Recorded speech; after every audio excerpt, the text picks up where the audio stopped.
Storing data with the Firestore database.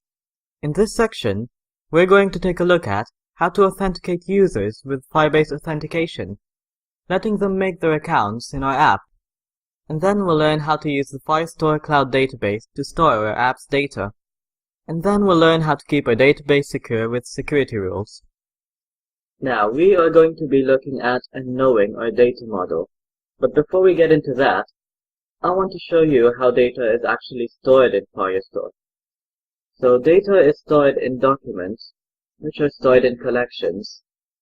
So we can have a collection for, say, users, which most apps would have, and we can have another collection for other data, let's say places.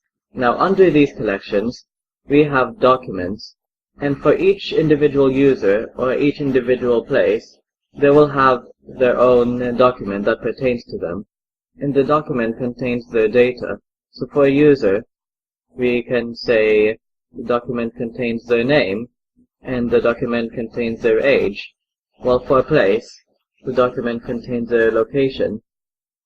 So that's the gist of how it works. Now, I'm going to be showing you the data model for what we'll be building in this chapter.